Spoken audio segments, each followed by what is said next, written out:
But I wanted to just say this. I think, man, we got J.D. Huffman in the house, man. Like I'm learning a lot. A verse that I like to go to talk about what happens to the dead is John 3:16. I think this is just a powerful verse. What does it say? It says, "For God so loved the world that he gave his only begotten Son, that whosoever believeth in him should not perish, but have everlasting life." So what I'm seeing in this verse is that there's only two choices. Either you perish or you have everlasting life. You can't have both. Now the question is this. Well, if you're burning in fire forever and ever and ever, as many denominations teach it, like the wicked burn forever and ever and ever, they would have to be alive that whole time in order to be burning forever. But the Bible doesn't say that everlasting life is given to the wicked. So you're not going to be alive to be able to be burnt up. You're going to perish. The only ones that can live forever and ever are those who believe in Jesus Christ. They are the ones that have everlasting life. The wicked don't have everlasting life. That's why they can't burn forever and ever and ever. They're going to be destroyed. And the word is basically perish. Another point, and again, I'm learning this from the comment section, is Ezekiel chapter 28. When we look at Satan, right?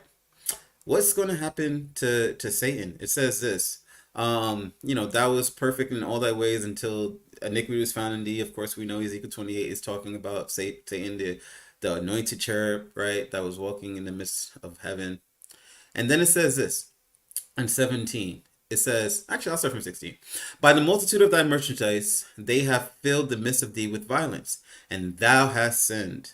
Therefore I will cast thee as profane out of the mountain of God, and I will destroy thee, O covering cherub, from the midst of the stones of fire. So God is number one saying, I'm going to destroy you. Thine heart was lifted up because of thy beauty. Thou hast corrupted thy wisdom by reason of thy brightness. I will cast thee to the ground. I will lay thee before kings, that they may behold thee. Thou hast defiled thy sanctuaries by the multitude of thine iniquities, by thy iniquity of traffic. Therefore, I bring a fire from the midst of thee. And what is that fire going to do? It shall devour thee, and I will bring thee to ashes upon the earth in the sight of all them that behold thee. So what we're seeing here is that God is saying to Satan, he's going to destroy him. He's going to bring him to ashes on the earth. And of course, Revelation supports that the lake of fire is going to be on the earth. That lake of fire is going to be a fire that's going to bring Satan to ashes. That's point number one. And point number two, and my last point, is what you read in Matthew chapter 25. When you see Matthew chapter 25, if that's happening to Satan, what is going to happen to everybody else? Then shall he say also to them on the left hand, depart from me, you cursed, in everlasting fire, prepared for the devil and his angels. So what Jesus is saying is that fire that's going to destroy Satan and make him ashes is the exact same fire that all the wicked are going to be in. So if Satan can't survive that fire, why do we think that any wicked person who the Bible says is mortal, it says only God hath immortality, how can any mortal survive this fire that's killing Satan, who's been alive all this time, right?